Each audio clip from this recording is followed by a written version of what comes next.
Le fils d'Everett, Lucien, l'a abandonné au moment où il était le plus vulnérable. Des années plus tard, il a été choqué de découvrir son enfant parmi les sans-abri qu'il essayait d'aider. Il a alors entendu ce que Lucien avait vécu. Lucien, s'il te plaît, nous devons travailler ensemble pour améliorer les choses. Si tu trouves un travail à temps partiel et que je fais des heures supplémentaires, nous pourrons sauver notre maison, dit Everett à son fils un soir. Malheureusement, la vie n'a pas été tendre ni facile pour ce père célibataire. Les dernières années ont été particulièrement difficiles, et il était sur le point de perdre la maison pour laquelle il avait travaillé si dur toute sa vie. Cependant, son fils âgé de 18 ans, Lucien, pouvait commencer à aider au lieu de rester à la maison et de jouer aux jeux vidéo après l'école. La situation de cette maison ne me concerne pas, papa, rétorque Lucien en continuant à jouer sur sa console. Où vivras-tu si nous perdons cette maison ? Demanda Everett.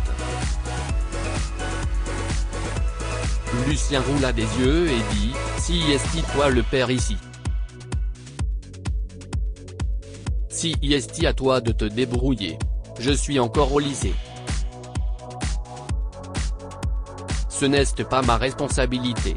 Petit, j'ai commencé à travailler quand j'avais 15 ans, et je t'ai donné tout ce dont tu avais besoin pendant les 18 dernières années de ta vie, y compris ce stupide jeu vidéo qui t'engourdit le cerveau. Maintenant, il est temps d'être un adulte et de travailler pour ce que tu as. Tu veux manger ? Tu veux un toit au-dessus de ta tête ? Alors, tu dois travailler. Cria Everett en perdant son sang-froid. Il ne voulait pas que son enfant souffre comme lui durant son enfance, mais la conjoncture économique ne lui laissait pas le choix. Un seul salaire suffisait à peine pour nourrir une bouche, et Lucien devait commencer à apprendre la valeur du travail acharné. Cependant, quand son père s'est adressé à lui, le jeune homme de 18 ans a également perdu son sang-froid. Il a jeté sa manette de PlayStation sur le sol, a attrapé son sac de livres et est sorti en trombe de sa chambre. Très bien. Je m'en vais. Tu ne peux pas partir. Cria Everett, regrettant son attitude dure. Tu as dit que je suis un adulte maintenant. Eh bien, j'ai le droit d'aller et venir comme je veux. Hurla-t-il depuis la porte d'entrée. Lucien, s'il te plaît. J'ai besoin de ton aide. J'avais juste besoin que tu m'aides avec un travail à temps partiel pour que nous ne perdions pas cette maison. Après quelques années, elle sera à toi, et tu n'auras plus à te soucier de payer un loyer ou quoi que ce soit. Si est tout ce que je veux pour toi, gamin. J'ai juste du mal en ce moment, a poursuivi le père d'une voix douce. Sa colère s'est entièrement dissipée alors qu'il regardait son fils menacé de partir. S'il te plaît. Lucien a pincé les lèvres, et il semblait y avoir une lutte interne dans ses yeux. Mais il a relevé le menton et est sorti, fermant la porte sur son passage. Everett ferma les yeux et se frotta le front. Il essaierait de faire mieux comprendre les choses à son fils à son retour. Cependant, Lucien est parti pour une longue période, et un jour, Everett est revenu de sa double vacation au travail pour constater que Lucien avait pris la plupart de ses affaires, y compris sa console vidéo et ses vêtements. Il est vraiment parti ? Se demanda-t-il après avoir vu la chambre de son fils vide. Même pas un mot ? Everett a essayé de contacter certains amis de son fils, mais personne n'a voulu lui dire quoi que ce soit sur le gamin. La police n'a rien voulu faire, car Lucien avait déjà 18 ans. Cependant, Everett a découvert plus tard que son fils avait apparemment abandonné l'école, et le directeur ne pouvait pas l'en empêcher parce que Lucien n'avait plus besoin d'une autorisation parentale pour quoi que ce soit. Everett a beaucoup pleuré cette nuit-là, pensant à toutes les choses qu'il aurait pu faire différemment pour son fils. Il s'inquiétait pour l'enfant qu'il avait essayé d'élever si durement. Enfant, Lucien était aventureux et curieux, mais son adolescence a été difficile. Ses amis avaient une mauvaise influence sur lui, et Everett devait faire encore plus d'heures supplémentaires au travail alors que l'économie continuait de se dégrader. Il espérait que Lucien s'en sortirait, mais ce n'était pas le cas. Après la disparition de la mère de Lucien, il a pensé qu'il pouvait faire les choses tout seul. Peut-être que c'était sa première erreur. Peut-être qu'il aurait dû épouser une femme charmante qui aurait pu être une figure maternelle pour son fils. Mais il avait aussi été tellement occupé. Toutefois, il était inutile de penser à ces choses, car le mal était déjà fait. Son fils avait abandonné le lycée, et Everett n'avait aucune idée de l'endroit où il se trouvait. De plus, Everett allait probablement perdre sa maison sans l'aide de son fils. Il était en retard sur ses paiements hypothécaires, car plusieurs charges avaient pris le dessus, comme la nourriture, les réparations de la voiture et de nouvelles chaussures pour Lucien, pour son entraînement de football. Everett avait essayé de vendre certaines de ses affaires pour avoir un peu d'argent, mais la plupart d'entre elles étaient d'occasion et n'avaient plus aucune valeur. CIST pourquoi il a supplié son fils de l'aider, mais celui-ci est parti. Le monde devrait s'est encore plus s'écrouler. Le seul aspect positif quand on traverse des moments difficiles, CIST qu'ils vous apprennent beaucoup de choses sur vous-même. La résilience est quelque chose que je ne pensais pas avoir jusqu'à ce que je perde ma maison. Everett a repensé à ce qui s'est passé plusieurs années auparavant lorsque la banque a repris sa maison, et qu'il s'est retrouvé seulement avec les vêtements qu'il portait et sa voiture déglinguée. À l'époque, il avait trop de problèmes, mais il a dû rebondir d'une manière ou d'une autre. Il savait ce que signifiait travailler dur et qu'il pouvait revenir sur le bon chemin.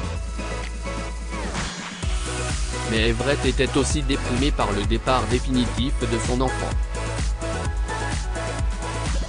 Pourtant, la vie devait continuer. Il a passé plusieurs nuits dans sa voiture, chez un ami et dans des refuges pendant qu'il passait des entretiens pour trouver de meilleurs emplois, et finalement, la chance lui a souri. Une carrière dans la construction était bien meilleure que son salaire horaire dans une conserverie. Alors il a commencé immédiatement, a appris autant qu'il le pouvait, s'est porté volontaire pour aider tous ses collègues et a pris de plus en plus d'heures supplémentaires. Everett a réuni assez d'argent pour louer un appartement et a commencé à économiser. Malheureusement, la banque a vendu son ancienne maison alors que les prix avaient augmenté de façon insensée dans son ancien quartier, mais il a trouvé une nouvelle maison, plus petite que la précédente. Malgré une situation de crédit défavorable, il a réussi à obtenir un prêt hypothécaire, qu'il a remboursé en quelques années. Au fil du temps, il a perdu l'espoir que Lucien revienne ou reprenne contact avec lui. Aucun de ses amis en ville ne savait vraiment où il était parti, mais Everett espérait que son fils avait au moins obtenu son guide et commencé à travailler pour son avenir. Il espérait également que Lucien ne se mêlerait pas à de mauvaises fréquentations ou ne tomberait pas dans l'attrait de l'argent facile. Une fois sa maison payée, Everett a décidé de réaliser son rêve d'enfant et a ouvert un petit cinéma dans leur petite ville. La plupart des gens devaient aller en ville, à une demi-heure de route, pour voir un film, et Everett voulait offrir quelque chose de différent à sa communauté. Sa salle de cinéma n'était pas grande. Il n'y aurait jamais de grande première de film là-bas, mais les gens l'appréciaient. Il avait tous les stands de concessions typiques et un minimum de technologie, mais avec un côté vintage que tout le monde dans le quartier appréciait. Pour une fois, la vie devrait te sembler aller bien. Il ne pouvait qu'espérer que son fils soit heureux lui aussi. Cependant, Everett a su immédiatement que beaucoup de gens n'allaient pas bien. La crise économique a eu de lourdes conséquences. Contrairement à lui, beaucoup ne s'en sont jamais remis. Certaines personnes qui avaient perdu leur maison vivaient toujours dans la rue, et un hiver glacial s'annonçait. Un soir, en fermant son cinéma, il a vu un homme debout à l'extérieur se frottant les mains pour avoir un peu de chaleur. « Monsieur, vous allez bien ?» demanda Everett, inquiet. « En fait, vous êtes le propriétaire ici, non ? Je me demandais s'il ne vous restait pas un peu de café ?» demanda-t-il. « Je ne vends pas de café ici, mais je peux vous donner un verre d'eau chaude ?» dit Everett, se sentant inutile et pathétique. « Ce serait bien aussi. Tout peut aider, » répondit l'homme. « En passant, je m'appelle Roger Everett, » répondit-il. « Suivez-moi. » Ils sont entrés, et Everett a pris de l'eau chaude dans la fontaine à eau et l'a donnée à Roger. « Merci, mon cher. Ce froid est insensé, non ? » a dit Roger en finissant son verre et en resserrant sa veste. « Eh bien, non. Je suis dans la rue depuis un moment, » dit Roger à contre-cœur.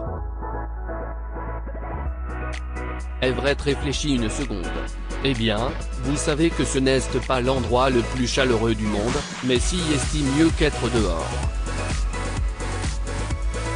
Voulez-vous rester ici ? Vraiment ? Vous êtes sûr ? Oui, » dit Everett en regardant autour de lui.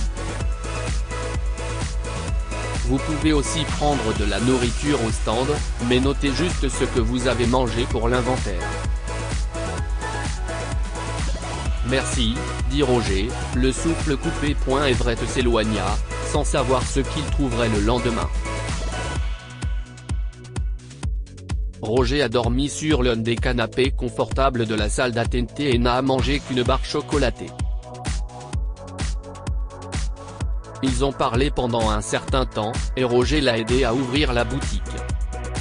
« Avez-vous besoin d'aide ? » demanda Roger. En fait, oui. « Souhaitez-vous travailler ici ? Je peux vous offrir un local de stockage à l'arrière parce que je ne peux pas vous donner un gros salaire dans la mesure où si est encore une nouvelle entreprise, » répondit Everett, gêné. Si est mieux que tout ce qu'on m'a offert depuis des années, dit Roger.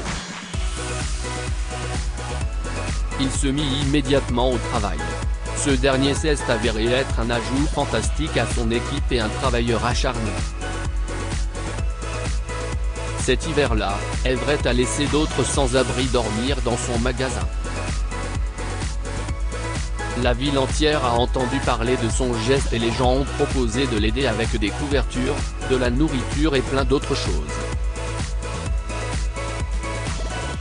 Tout ce qu'Everett exigeait était que l'endroit reste impeccable pour le public. Mais si est merveilleux d'ailleurs des gens qui ont traversé ce qu'il a vécu à un moment donné.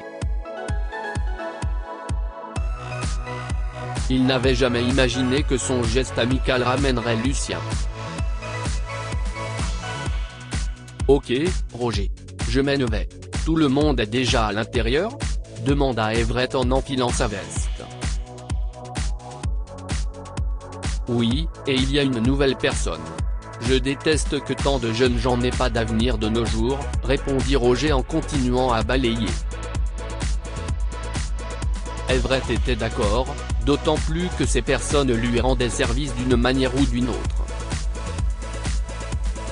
Cependant, en passant près de la foule, il vit un homme assis sur le sol, les bras enroulés autour de lui. Il portait une veste d'hiver rouge vif qu'Everett n'avait jamais vue auparavant. Il s'agit probablement du nouveau venu, et il avait clairement froid. « Hey, as-tu besoin de quelque chose ?» demanda Everett, tout comme il l'avait fait il y a quelque temps avec Roger, mais cette fois. Tout a changé.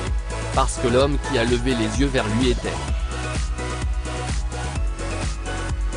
Lucien. Papa, dit-il doucement, avec les larmes aux yeux.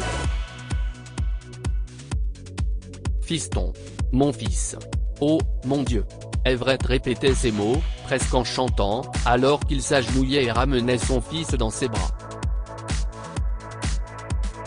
Comment? Pourquoi? Qu'est-ce ce qui se passe? Lucien n'a pas répondu. Il pleurait sur l'épaule de son père, son corps tremblant de froid. Quelques minutes plus tard, Roger s'est approché d'eux, ignorant ce qui se passait. Il a aidé Lucien à se mettre debout et l'a dirigé vers la voiture de Everett. Le propriétaire a avoué à Roger que le nouveau venu était en réalité son fils, puis il a ramené Lucien chez lui. Celui-ci prit un long bain, et son père lui prépara une soupe chaude et des sandwichs, qu'il dévora avec appétit. Le vieil homme a eu mal en pensant que son fils n'avait peut-être pas mangé depuis un moment, ni dormi sur un lit, ni pris de douche. Mais il évita de parler de choses sérieuses et l'encouragea à se détendre ce soir-là. Il voulait être patient, comme il aurait dû l'être il y a des années. Peut-être que son fils n'aurait pas fuyé s'il ne l'avait pas poussé à travailler de la sorte. Le lendemain, Lucien s'est finalement ouvert, en commençant par ces mots, « Je suis vraiment désolé, papa. Je ne savais pas à quel point j'étais bien avec toi. » Il a ensuite expliqué comment il a sauté de canapé en canapé pendant quelques jours jusqu'à ce qu'un de ses copains, issu d'une bande dangereuse, lui propose du travail et une chambre dans une ville voisine. C'est alors qu'il a abandonné l'école et est parti pour de bon.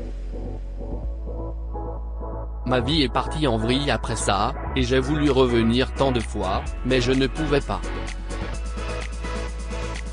Je veux dire, je ne savais pas si tu étais dans une situation pire que la mienne, a marmonné Lucien, sa frustration étant visible. Son ami en question a fini par le mettre à la porte après avoir volé les quelques dollars que Lucien avait réussi à économiser, et il était dans la rue depuis lors. Il est revenu dans leur ville cette année-là, espérant avoir le courage de retrouver son père. Il est tombé par hasard sur le cinéma qui laissait entrer les sans-abri, et il décida de commencer à y rester pendant cet hiver glacial. Je ne savais pas que c'était le tien. Comment l'as-tu eu? Je pensais. Je pensais que tu serais pire que moi, dit Lucien en baissant la tête. Eh bien, si est une longue histoire, commença Everett qui raconta tout à son enfant. Lucien et son père se mirent à pleurer simultanément. Par la suite, le jeune homme a promis de travailler dur, et il a tenu parole, obtenant un emploi dans la même entreprise de construction et travaillant au noir dans le cinéma de son père. Il avait appris et retenu la leçon, bien que cela ait pris des années. Que pouvons-nous apprendre de cette histoire? Il n'est jamais trop tard pour rentrer chez soi, à condition d'avoir appris de ses erreurs. Un bon parent accueillera toujours son enfant à son retour, surtout s'il s'excuse. Apprenez à vos enfants la valeur du travail et de la responsabilité dès leur plus jeune âge. Everett a fait l'erreur de laisser son fils être un peu trop irresponsable, et ils en ont tous deux payé le prix. Partagez cette histoire avec vos amis. Elle pourrait égayer leur journée et les inspirer. Cette histoire est inspirée de la vie quotidienne de nos lecteurs et rédigée par un écrivain professionnel. Toute ressemblance avec de véritables noms ou lieux est une pure coïncidence. Toutes les images sont utilisées uniquement à des fins d'illustration. Partagez votre histoire avec nous. Elle changera peut-être la vie de quelqu'un. Si vous souhaitez partager votre histoire, envoyez-nous un mail à info@amomama. Abonnez-vous à Amomama sur Google News.